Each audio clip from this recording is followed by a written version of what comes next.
जानकी जीवन स्मरण जय जय राम पार्वती पते हर हर महादेव पुंडलिक वरदा हरि विठ्ठल श्री अनंत कोटी ब्रह्मांड नायक राजाधिराज सच्चिदानंद सद्गुरु श्री ब्रह्मचैतन्य महाराज की जय। श्री महाराजांच्या सेवेमध्ये आपण दासबोधाची उजळणी पाहतोय। आजपासून आपण 6वा दशक देवशोधन सुरू करतोय। यातला पहिला समास देवशोधन नावाचाच आहे। सिद्ध लक्षणं सांगून झाल्यानंतर समर्थ देवशोधन सांगतायत। सिद्ध कोण असतो, कसा असतो, कशा लक्षणांनी तो प्रगट होतो, हे सगळं आपण विस्तृतपणे पाहिलं। ही जी अवस्था आहे ती म्हणजे आत्मस्वरूपाकार असलेली अवस्था। ती अवस्था सांगून झाल्यानंतर समर्थ देवशोधन समास कशासाठी सांगतायत याचाही विचार करायला पाहिजे। साधनेमध्ये कोणती अवस्था आहे हे तर आपण जाणून घेतलं, पण साधन मार्गावरती मनुष्य केव्हा येईल, जेव्हा तो हा प्रयत्न करेल की आपण कोण आहे याचा शोध घ्यावा। शुद्ध ज्ञान निरूपणामध्ये आपण हा विषय पण विस्तृतपणे पाहिलेला आहे। तरीही समर्थ देवशोधन या नावानं भगवंत, आपण आणि भगवंताचा शोध आणि तो शोध कुठे घ्यायचा असा सर्व विषय पुन्हा एकदा सांगतात। समासाच्या सुरुवातीलाच ते म्हणतात, चित्त सुचित करावे, बोलिले ते जीवी धरावे, सावध होऊन बैसावे निमिष एक समास आता सांगायचा आहे म्हणून त्याला काहीतरी औपचारिक सुरुवात की आता शांत बसून ऐका मी काय सांगतोय ते, एवढीच ही ओवी नाही।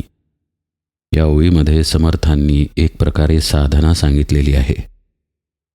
ही ओवी आणि यामध्ये सांगितलेली साधना समजून घेण्याच्या आधी आपल्या चित्ताला आपण थोडं समजून घेऊया। असं पहा, आपल्या घरातील केर आपण रोज काढतो, पण समजा काढलाच नाही तर काय होईल? घर केरानं व्यापून जाईल। आता घरानं धुळीला निमंत्रण पत्रिका पाठवली आहे का की तू घरी ये, का धूळ मुद्दामून विचार करून अमक्याच घरात जाऊया असं म्हणतीये? घरामध्ये केर येणं आणि केर येत राहणं हा निसर्ग आहे। तशाच प्रकारे आपल्या चित्ताच्या बाबतीत घडतं। आता आणखी थोडा सूक्ष्मपणे आपण विचार करूया। घरामध्ये केर आहे असं आपण केव्हा म्हणतो? जेव्हा स्वच्छ घराची आपल्याला जाणीव असते तेव्हाच आपण ते म्हणू शकतो। ज्याला स्वच्छ घर म्हणजे काय हेच माहीत नाही, त्याला घरात केर आहे हे पण कळणार नाही। म्हणजे शुद्ध चित्त नावाची एक गोष्ट आहे। म्हणून समर्थांना सांगावं लागत आहे, चित्त सुचित करावे। सुचित या शब्दाचा अर्थ चित्त शुद्ध करावं असाही आहे आणि चित्त एकाग्र करावं असाही आहे। चित्त निर्विषय होणं म्हणजे सुद्धा चित्त सुचितच होणं आहे। म्हणजे समर्थ ज्या अर्थी सांगतात चित्त सुचित करावे, त्या अर्थी ते तसं दरवेळी असेलच असं नाही, म्हणून त्यांना ते विशेषत्वानं सांगावं लागलं। आणि त्या पुढचा उपदेशही महत्त्वाचा आहे, बोलिले ते जीवी धरावे। घरामध्ये केर येत आहे, आपण तो काढतच नाही तर तो येतच आहे आणि घर केरानं व्यापून जात आहे। या गोष्टीपेक्षा घरातील केर जर नियमितपणे काढला तर घर साहजिकच स्वच्छ राहतं। तसंच आपल्या चित्ताच्या बाबतीत आहे। श्री महाराजांनी एके ठिकाणी उपदेश केलाय पहा की दिवस कसा व्यतीत करावा। त्यावेळी दिवसाच्या शेवटी ते म्हणतात पहा की आपण भगवंताला म्हणावं की तुझ्या कृपेनं आजचा दिवस गेला आणि त्याच्या नामात झोपी जावं। आपली ही जी जाणीव आहे ही आपली चित्तशुद्धी घडवू शकते, हे साधकानं लक्षात घ्यायला पाहिजे। आपलं मन, आपलं चित्त, आपली बुद्धी या गोष्टी सतत कार्य करत आहेत। आपला देह एक वेळ एके ठिकाणी स्वस्थ बसेल, पण या 3 गोष्टी स्वस्थ करणं अत्यंत कठीण आहे। सतत यांची हालचाल आपल्या आत सुरू आहे आणि या हालचालीमधूनच यांच्यामध्ये मलिनता येत आहे। जसं की गढूळ असलेलं पाणी हलवलं तर जास्त गढूळ होत जातं, ते स्थिर ठेवलं तर गाळ खाली बसतो। तसंच आपल्या चित्ताच्या बाबतीत आहे। आपल्या चित्ताची जी हालचाल आहे ती वृत्तींमुळे होत आहे हे आपण समजून घेऊया।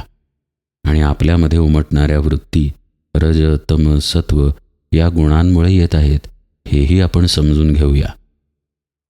हे जे रजतम सत्वगुण आहेत, यांचा प्रादुर्भाव जन्मोजन्मी आपल्या चित्तावरती झालेला आहे. असं समजू नये बरं का की आपलं चित्त नवीन आहे. आपलं चित्तही जुनंच आहे. आपलं मन, आपली बुद्धी पण जुनीच आहे. केवळ या जन्मापुरता नवीन देह मिळालेला आहे. बाकी सर्व गोष्टींवरती अनंत जन्मांचे संस्कार आहेत. जेव्हा असलेले संस्कार तसेच राहून पुन्हा नवीन संस्कार त्याच्यावरती घडतात, तेव्हा अर्थातच त्याची मलिनता वाढते. आपल्या घरामध्ये एखादा जुना तवा असतो पहा, ज्याच्यावरती आपण पुष्कळ वर्ष काही ना काहीतरी परतत असतो. तेलाचे डाग साठत साठत एक प्रकारचा थर त्याच्यावरती आलेला असतो. तोच तवा आजही आपण स्वयंपाकाला वापरला तर आजचं तेलही त्याच्यावरती पडतं. थोडं स्वच्छ केलं जातं, पण थोडं तिथं राहतंच. मग शेवटी अशा तव्याला एखाद्या जालिम रसायनात ठेवलं तरच तो तवा स्वच्छ होतो, अन्यथा नाही. तसं आपल्या चित्ताला भगवंताच्या नामामध्ये, सद्गुरूंच्या चिंतनामध्ये, सद्गुरूंच्या उपदेशाच्या चिंतनामध्ये जर गुंतवलं तरच चित्त शुद्ध होतं, अन्यथा नाही. म्हणजे या ओवीची सुरुवात स्पष्टपणे आपल्याला सांगते की समर्थांना काहीतरी पूर्वतयारी अपेक्षित आहे. हा समास ऐकण्याच्या आधी चित्त सुचित करावे, बोलिले ते जीवी धरावे. समर्थ म्हणतायत, जे बोललं जाणार आहे ते जीवी धरा, म्हणजे आपले प्राण एकवटून त्याचं श्रवण करा, अंतरामध्ये ते साठवा. हेही त्यांना सांगावं लागतं, कारण आपण दरवेळी असं श्रवण करतोच असं नाही. याचा अर्थ चित्तशुद्ध असणं, त्या चित्तशुद्धीसहित श्रवण करणं समर्थांना इथं अपेक्षित आहे.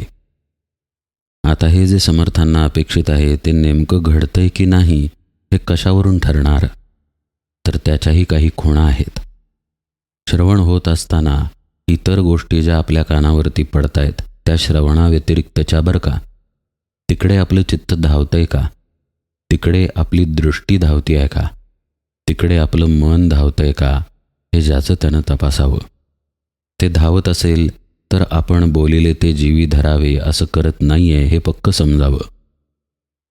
श्रवण घडत असताना आपल्याच आतमध्ये आपण तर्क लढवत असू. श्रवण सुरू आहे, पण हे काय सांगतायत, नीट सांगतायत की नाही, यामध्ये नेमकं काय आहे याबद्दलचे वेगळे विचार आपणच करत असू श्रवण सुरू असताना, तर निश्चित समजावं की बोलिले ते जीवी धरावे हे घडत नाही आहे.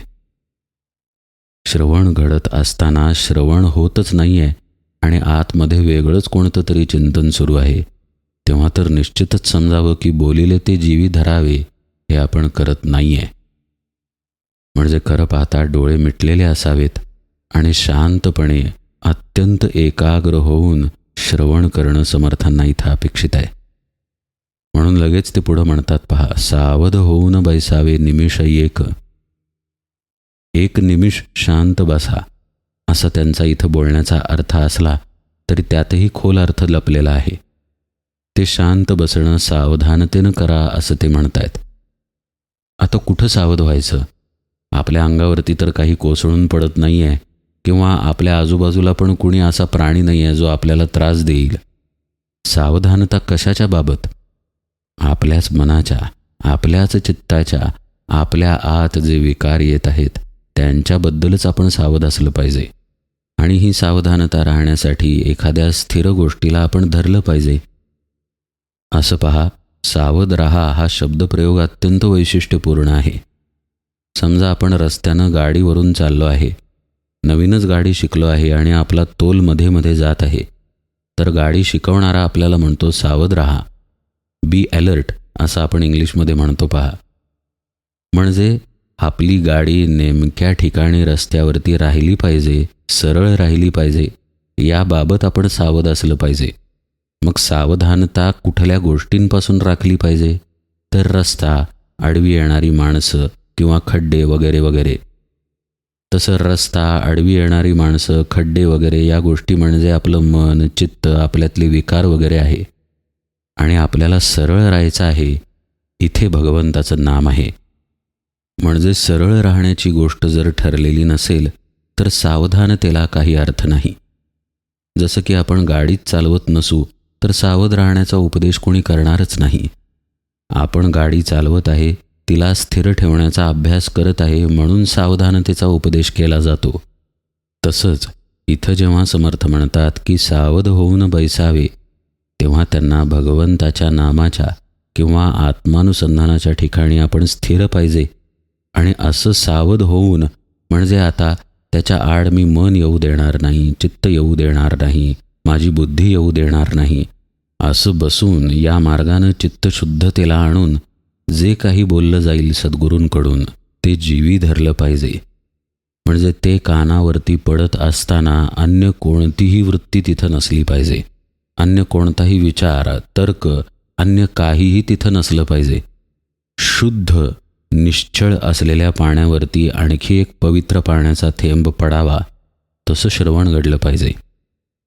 पाणी गढूळ आहे, अस्थिर आहे, त्या पाण्यावरती लाटांवर लाटा येत आहेत, पाणी ढवळलं जातं आहे आणि अशा परिस्थितीत वरून एक पवित्र थेंब येऊन पडला तर तो थेंब किती का पवित्र असेना, तो कुठे पडला याचा पत्ताही लागणार नाही. असं श्रवण असू नये. सावध होऊन, शांत होऊन, सुचित होऊन श्रवणासाठी एक प्रकारे पवित्र भूमी तयार करावी आणि मग सद्गुरू मुखातून आलेला शब्द त्या भूमीवरती पडावा, म्हणजे तो मुरेल. आपल्याकडे म्हणतात पहा, कोरी पाटी जर असेल तर त्याच्यावरती अक्षर उमटतं. तसं शिष्यानं आधी कोरं व्हावं, शांत स्वस्थ व्हावं आणि मग श्रवण करावं, म्हणजे जे श्रवण केलं जाईल ते जीवी धरलं जाईल असं समर्थ म्हणतायत. समासाच्या सुरुवातीलाच समर्थांना इतक्या गंभीरपणे हे का सांगावं लागतंय? कारण साधक लक्षण, सिद्ध लक्षण यामध्ये संपूर्ण विषय ऐकल्यानंतर आपली एक भूमिका तयार झालेली आहे की देव कसा आहे, कोण आहे, कुठे आहे, वगैरे वगैरे. ही भूमिका जरी बनलेली असली तरी समर्थ सांगतायत की ते सगळं बाजूला ठेवून चित्त शुद्ध करून निर्मळ अंतःकरणानं आता श्रवण करा. आपल्याला हेच सांगितलं जाणार आहे की देवाचा शोध घ्यायचा आहे.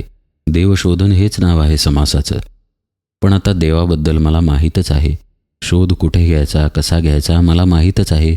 या भूमिकेनं जर श्रवण केलं तर ते खरं श्रवण होणार नाही.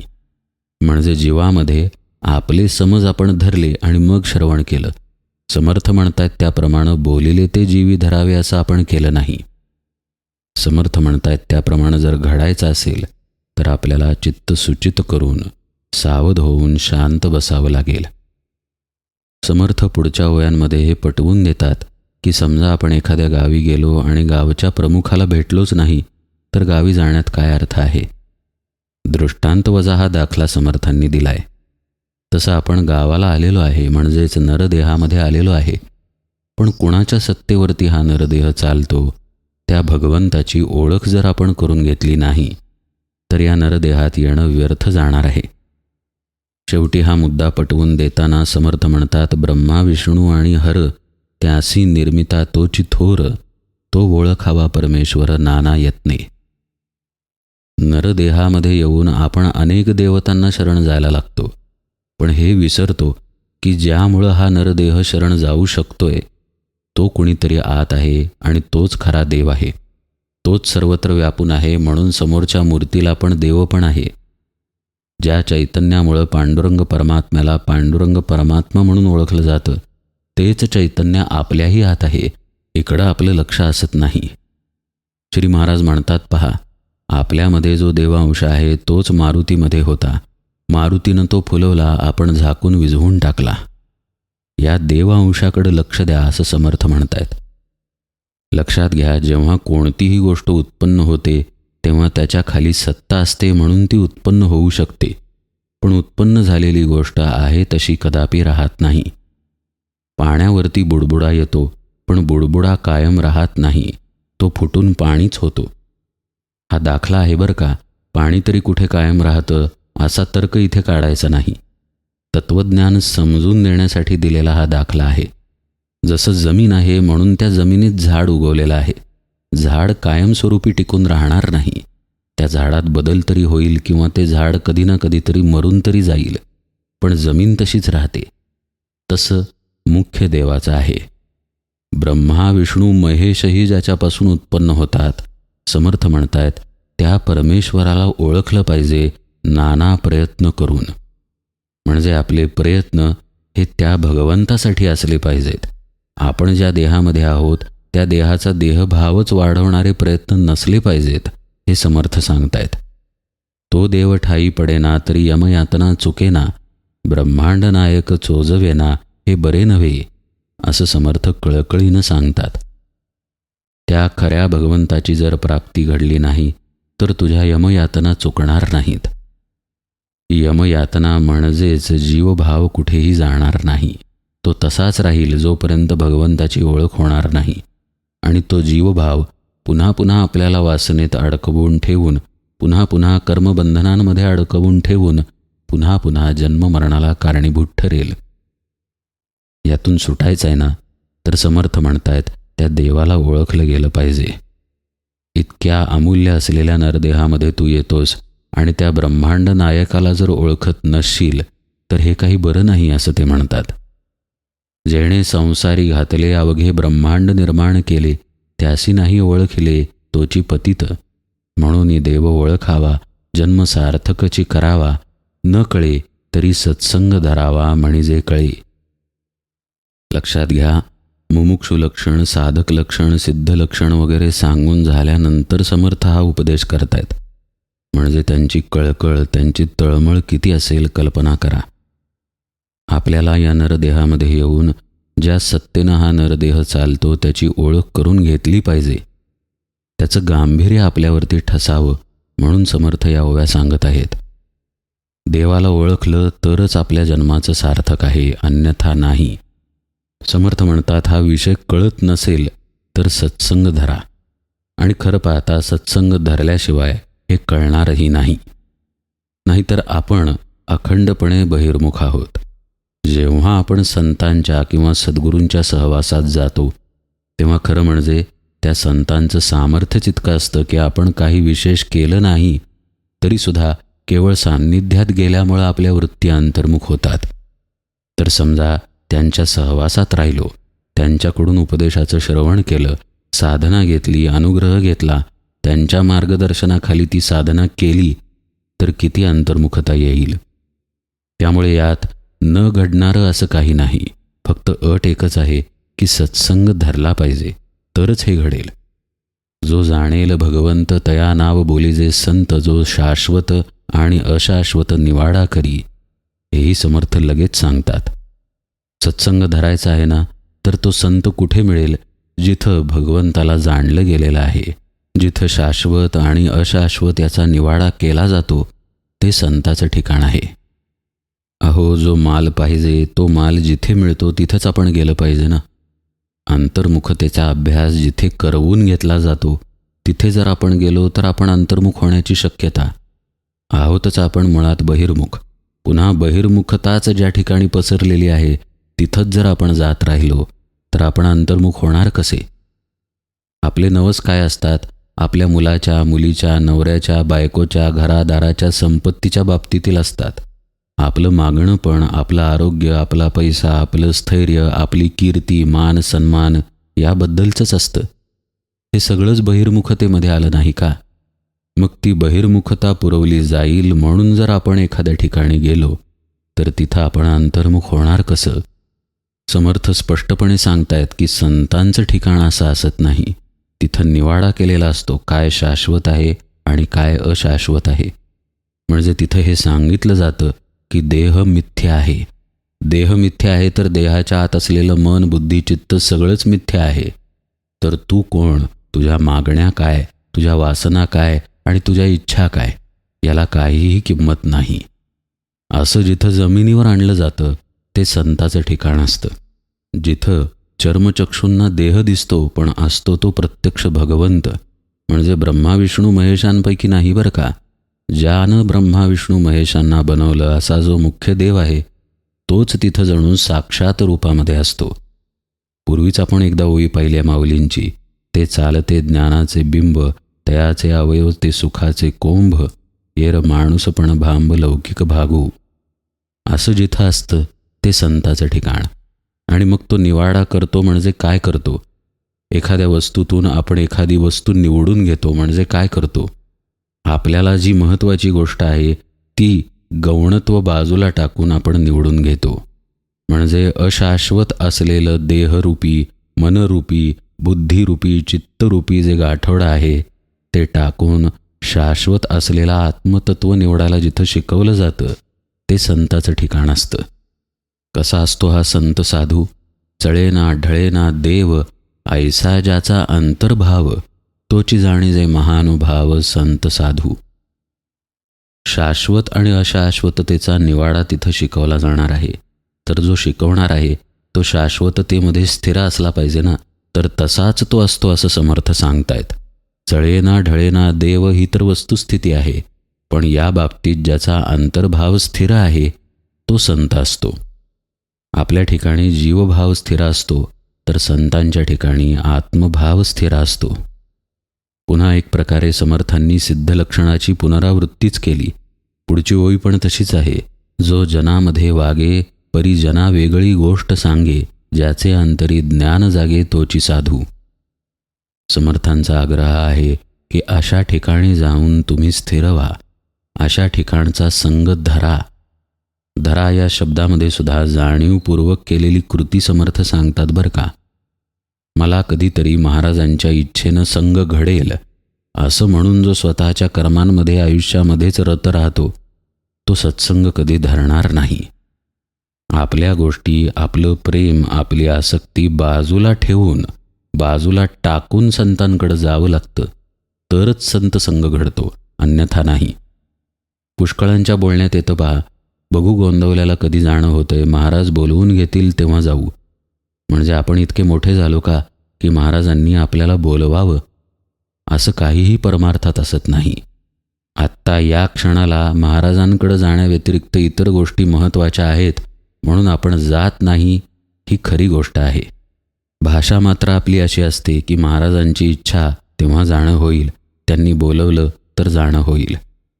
असं न करता समर्थ म्हणतायत सत्संग हा धरला पाहिजे, शरण गेलं पाहिजे संतांना आणि त्यांच्याकडं जाऊन भगवंताला समजून घेऊन शेवटी भगवंतच होऊन गेलं पाहिजे. असे संत कसे असतात हे सांगताना समर्थांनी जणू सिद्ध लक्षणच सांगितलं. ते लक्षण आणि पुढे त्यांच्याकडे जाऊन कसं ज्ञान प्राप्त होतं त्याबद्दलची ओवी, हा सगळा भाग आपण यथावकाश उजळणीमध्ये पाहूया. आज निरूपण सेवेला इथेच विराम देतो. जानकी जीवन स्मरण जय जय राम.